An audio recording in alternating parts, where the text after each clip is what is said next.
আসন্ন লোকসভা নির্বাচনকে সামনে রেখে ত্রিপুরা প্রদেশ বিজেপির আইটি ও সোশ্যাল মিডিয়ার কার্যকর্তাদের নিয়ে একদিনের রাজ্যভিত্তিক সেমিনার অনুষ্ঠিত হয়। রাজধানীর নজরুল কলাক্ষেত্রে হয়েছে এই সেমিনার। উপস্থিত ছিলেন মুখ্যমন্ত্রী ডক্টর মানিক সাহা, পশ্চিম ত্রিপুরা লোকসভা আসনের বিজেপি দলের প্রার্থী বিপ্লব কুমার দেব, প্রদেশ বিজেপি সভাপতি রাজীব ভট্টাচার্য সহ আরো অন্যান্যরা। লোকসভা নির্বাচনে রাজ্যের 2 আসন থেকে বিজেপি প্রার্থীদের রেকর্ড সংখ্যক ভোটে জয়ী করার জন্য আইটি সেলের কি কাজ সেই সম্পর্কে সেমিনারে বিস্তারিত আলোচনা হয়েছে। পাশাপাশি ভোটারদের কাছে কিভাবে অতি স্বল্প সময়ের মধ্যে মোবাইল ফোনকে ব্যবহার করে বিজেপির প্রতি আকৃষ্ট করা যায় সেই বিষয়ে আলোচনা হয়েছে।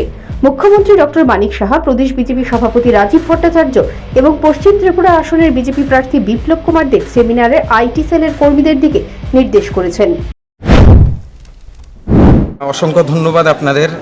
আসলে আমাদের আজকে যে প্রোগ্রাম, এটার নাম হচ্ছে শঙ্খনাদ।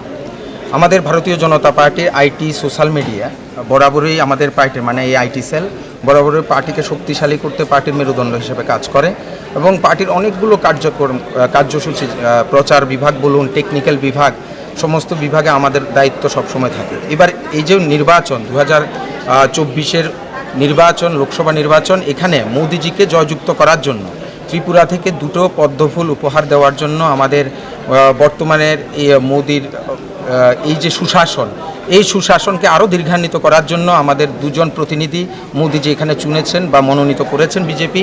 একজন পশ্চিম ত্রিপুরা আসন থেকে বিপ্লব কুমার দেবজি, আরেকজন হচ্ছে মহারানী কৃতি সিং দেববর্মা মহোদয়া।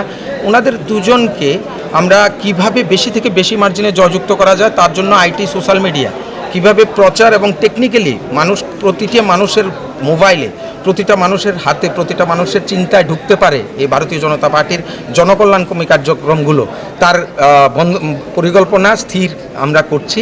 এবং আজকে সেমিনারে রাজ্যের সব মণ্ডল থেকে আইটি সেলের ও সোশ্যাল মিডিয়ার কর্মীরা অংশ নিয়েছে। Bureau report, news prime Tripura.